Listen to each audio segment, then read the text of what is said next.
Hi, hello, how are you? I'm doing well, thank you. I hope this podcast finds you well and safe and navigating the feelings you may be navigating, dealing with all of the things occurring in this world, which I am not going to discuss today. Because I'm Amanda of the Manda Made It podcast. This is a podcast all about knitting, crochet, spinning, and any crafty endeavors I may get up to. I am coming to you from Westerly, Rhode Island, where I do live with my two kiddos, Callie, who's 5, Ayla Rose, who is 1, and my husband, AJ. Today we have a weird, icy, snowy storm that has happened. Just makes things uncomfortable and things shut down and all of that. So it's New England. I don't necessarily have a whole ton to talk about. I've been working a lot on the same projects, but I haven't finished much. I do have one FO. This is, I finally finished my Florida Cracker wool spin. Yep. 12 ounces. This is my first serious big like sweater. Well, I don't even know. A spin, big spin. We'll call it big spin. It was so much fun. The Florida Cracker wool was a lot of fun to work with. It came in a roving format. Very springy, bouncy. I did get it as a gift at Christmas time because the Florida Cracker sheep is on the Livestock Conservancy's critical or endangered list, and so there is a Shave 'em to Save 'em program initiative in place, which I have shared about before, so I'll just link that down below in the description box if you want to check that out. It's very fun. Interesting way to approach spinning and trying new things. So yeah, I'm gonna say I don't know if this is gonna come out. It's so like, oh, it's just squishy. It's squishy and like it's just fun. Like, I don't know if you'll be able to see this that well, but let me put this up like this. That's just gonna want to focus on my face. So if we do this, and then you can see I pull it, and then how much it like springs and stuff. I don't know if that really came through that well, but you know, like this is better. All right, so you see that, and I can just like, and it goes back. It's so springy. Which is not a word that was in my everyday vocabulary until I started spinning, and that's just a word that people use to describe characteristics of yarn and wool, and it is perfect, springy. This ended up coming out to about, I would say, DK heavy. I would say a heavy DK to a light worsted, if you want to know. I mean, that and that's like for people who go by the Craft Council numbers, that's somewhere between a 3 and a 4. But really, I haven't counted yardage yet. This is still slightly damp, so I have to reskein it because it did floof up, and so I think I might have not lost yardage, but I think that I will have a more accurate read of gauge after I reskein it. This was a lot of fun to do, a lot of no pressure. I just kind of spun as comes naturally to me for this wool, which ended up being a short forward without like this smoothing thing. Letting the twist into my draft zone. I don't know, I guess it's like maybe semi-woolen, semi-worsted. Technical spinning isn't something, I just knocked that onto that, sorry. Technical spinning isn't really something I'm attempting to do, so I'm just going with the flow right now. So that, and it's a 2-ply. I did spin it on my Louette S10 wheel. Yeah, I plied it all yesterday, and I just like had it on the smallest whirl and just kind of like let it rip and plied that bitch up. And then I washed it, and it was just fun. My mother-in-law is staying with us right now, so I get to explain to her a little bit about what I'm doing, and you know, she's supportive and interested without wanting to do a damn thing like that. So you know, it's interesting being able to explain to people who don't have any knowledge about what you're doing, because then you can figure out maybe a better way for you to learn about it too. So anyway, that's pretty much my only FO. I do have a couple whips. Again, they're nothing new. I did just get to the point on, I call them my mom's Beatles socks because the colorway is Hard Day's Night from Lollipop Yarns. Hold that up for you. And it's really pretty. I love the striping. Let's see if I can find the tag. I don't know where the tag is. But colorway is Hard Day's Night. Each stripe has its own name, which is a name of a Beatles song. And I don't know what, I don't remember. Penny Lane is one of them. But anyway, they're fun. They're both of them are at this point where I have to put the heels in. Because the way that I do it is I knit socks in tandem. I seem to be going more for toe up these days. So I do a wedge toe, figure 8 cast on, increase knit front and back up to, for this pair, 60 stitches. And then I worked the foot. I did use Roxanne Richardson's method of figuring out when to start the heel, math, equations, and I will put in a fish lips kiss heel, and then I'll just knit the leg. I don't know how long I'll do that, and then I'll put on a cuff. So that's the socks. I also have my classic by Espace Tricot. I've made some really good progress on this, but I think I need to get more yarn. This is knit out of Knit Picks palette in Pumice Twist, which is a marled fingering weight that I am actually holding double. I did just try this on about an hour ago. So it's a top-down raglan with a nice turtleneck. I did finish the sleeve first because I knew I was going to be playing some form of yarn chicken depending on the yardage, or because of the yardage listed on the pattern and what I had. I did kind of go between two sizes, using the bust for one size and then kind of going down to the body for the other. This sweater does have a fair amount of positive ease, and in retrospect I probably could have gone down more, but I didn't. I did want a large oversized sweatshirty type of sweater, which is what this is going to be. So let me see if I can figure out how to hold this up right. So it's like, it's basically hitting here. I basically have another, according to the pattern, I have another inch to go in straight stockinette, and then I have a 4-inch twisted rib hem.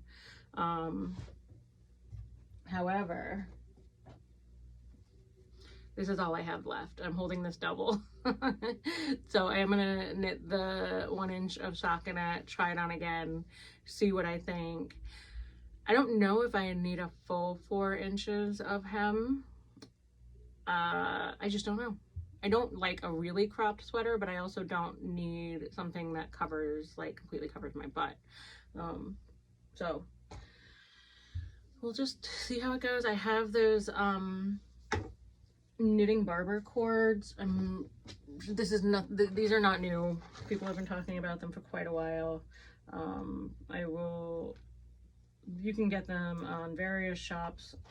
My yarn is stuck on my Notion bag, and I'm not going to try to untangle that to get them out. But knitting barber cords, they just make things a lot easier for trying on stuff.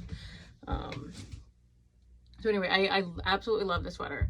The knitting is great in terms of it's very easy, it's beginner friendly. The yarn is working up super comfy and swishy. I don't feel it to be scratchy or uncomfortable for me at all. I do not think I have any sort of sensitivity to animal fibers as far as I can tell. So for me, it's next to skin soft, and it really is going to be so comfy. My husband did ask me if I wanted it to be so baggy when I tried it on, and it's like, I kind of do, but now I'm second guessing it because he says it's really baggy. So I might make it shorter to see if that compensates for, like, if it's going to make me look sloppy, I guess. Like, it's weird when you have a larger body, especially a larger bust. The way that things wear on you, on your body, fit you, like, they can make you look sloppy, unintentionally sloppy. Like, it's so strange the different ways that can be affected. So I'm not really sure where I'm gonna go with it. We're just gonna see. I may just be like, I'm gonna do an inch of ribbing and call it done. I don't know, but we'll see.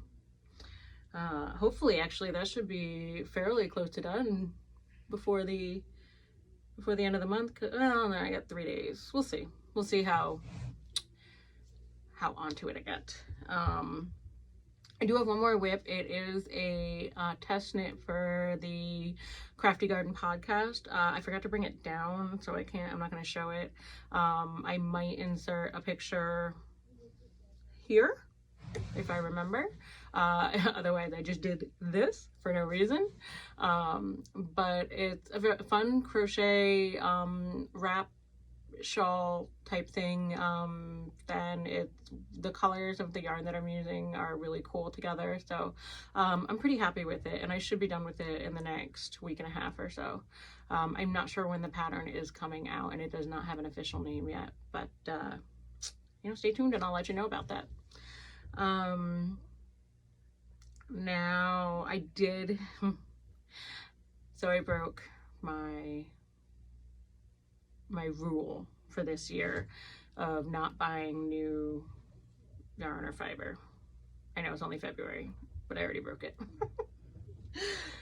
But I have reasons for it, and they do make sense, and I'm not going to tell you all of the reasons because I do have some stuff coming down the pipeline that I would like to not have to, like, eat my words on. So I did pick up some Angora to spin. This is from Settlers Grove, French Angoras. Let me see if I can. Okay. Yeah. That's the rabbit marshmallow that the fur came from. And I have never spun with bunny, and I don't even want to, like, it's so soft. I don't even want to, like, mess with it right now. So this is going to be a very new thing for me. I've only been spinning with wool, with maybe some add-ins in it and like a bat or something, or like a pre-mixed thing, but that's like straight bunny. So I'm not really quite sure how I'm going to tackle that, and I may make a video with following that process. I'm a beginner. I just started spinning in July, so I think it might be fun for some people to see what it looks like when a brand new spinner is trying new things. I mean, first of all, it might be funny for people who know what they're doing, and to remind them, like, this is what you were like too, and we just gotta explore that play aspect of learning a new skill. Sorry, I think I just shook that again. Whoops. So that's coming. That's something new. I don't know when exactly I'll be starting that, but we'll see. Something else I did purchase. I went to go visit Skein yarn shop. It is in Rhode Island. It's about half hour from me, I think in East Greenwich. And they just opened about 8 months to a year ago, I think. They have a podcast, which I will link down below. And I haven't been able to make it there yet. And I wanted to go. Basically, like, I had a couple of hours. My husband was home, so he was hanging out with the kids, and I needed a little bit of me time, like alone me time, not in the same building as people who rely on me. So, you know, got in the car, blasted some music. Actually, no, called my best friend so I could talk to her without needing to, like, tell a kid not to lick something or to leave their sister alone or whatever. So I did that, went to the shop. It was really very nice. The owner was there. Oh crap, why am I forgetting her name? Lisa? Lynn? I'll have to put her name down below. Anyway, she was super nice. They have a great selection of, you know, the hand-dyed stuff. They had a trunk show for red Stag fibers. And that's what I picked up. But they also have, you know, all the regular standbys too. They have huge tables for open knits. Anytime that they're open, you can go in and hang out and knit. I mean, you bring a project that you purchase the yarn for at their shop, because that's polite. But like, it was just a really nice, welcoming environment in there, and I look forward to being able to go there again soon. But what I did buy was red Stag fibers in antique rose. I don't know. Yeah, that's reading pretty good. I got 2 skeins. It is a fingering weight in there, or it's the base is Croft fingering, which is 100% superwash British blue-faced Leicester, and the yardage is 438 yards for 100 grams. It's beautiful. Like, this color, I saw this color and I knew what I wanted to make with this, because I've had a pattern in my library that I purchased quite a while ago, and I think I wanted to make this pattern in a color very similar to the sample that is shown in the pattern, which is not something that I've really been able to do, because I tend to pick patterns and then, like, shop in my stash for what I already have. Very rarely have I picked a pattern and then picked yarn for it. You know, because I tend to, the way that I used to buy yarn is very different than what I'm trying to change to. So anyway, I bought these 2. This should be enough to knit the medium size of the Tegna, which I'll throw a picture up here of what that looks like. It's a pattern by Caitlin Hunter, and it's a short sleeve, bottom up, lacy type of toppy thing. I don't know. It's just really, really pretty, and I really have wanted to make it for quite a while, but I did not have the right yarn, and I'm tired of trying to fit yarn to a pattern. I want to be able to have a plan, like, you know, I don't want to have to try to make things fit and not be able to have control over my color choice or my fiber content choice or whatever. So that is what this year's plan for not buying new yarn was all about, which is using the crap up so I don't have to feel, it's not crap, but just using up what I do have so that I can feel better when I do buy stuff. But I found some Christmas money I forgot I had, and I decided to go ahead and intentionally purchase some yarn for this pattern because I just really want to make it. And I think I will most likely have my classic done by the spring equinox, which is my goal, because I started it on the winter solstice.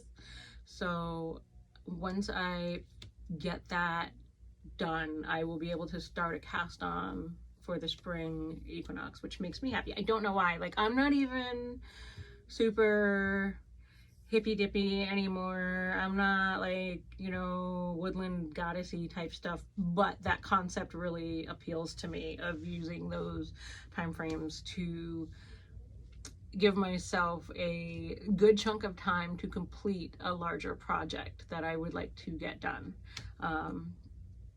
So that's my plan. Yeah, I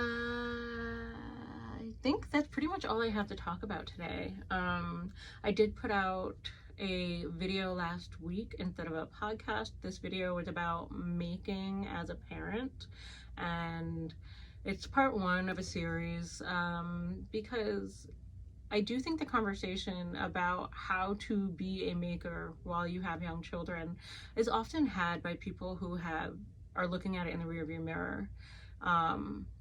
And the people who are watching those conversations are in the thick of it, and they don't necessarily understand how to apply some of these concepts of being a maker as a parent. How do you integrate those two lives together in a way that's manageable and safe?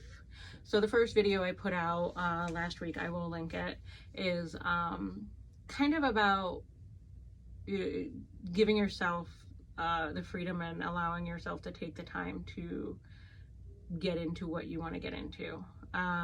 So that's that. The next video should be coming out in the next week or so, and that will probably focus a little bit more on managing expectations for yourself and for your making and for your family, what they can actually, what you can do around them, and what you can expect them, what you can expect them to handle in terms of, you know, processing what you're doing and understanding, you know, boundaries and things like that. So anyway, it's a project I'm kind of happy to be taking on and doing, you know. So if you have watched that or have any interest in watching that, it will be linked below. I would love if you could share it, like the videos, any of the videos, subscribe, even if you have any inclination to do so. You know, I just want to have a space where we can all chit chat about stuff and enjoy, you know, the journey of knitting, crocheting, and spinning, and what that may look like as a parent with young children. And as that progresses and changes, because it does, like week to week it changes, and month to month, and then all of a sudden you're looking at year to year and you're just like, holy shit, that's just like happened. Which can be incredibly rewarding and astounding and terrifying and all of those things. So I think that's a good place to stop, because right now I'm just trying to find words and spit them out at you. So I also tried a new camera angle. I don't know how I feel about it. Let me know if you have any thoughts about it. I don't know. And I hope this finds you doing as well as you can in light of recent events in several different places and spaces. Just know that you are always worthy of the good choices and decisions that you make for yourself. You are worth it, and it is okay to make decisions and choices for yourself. And with that, I will leave you.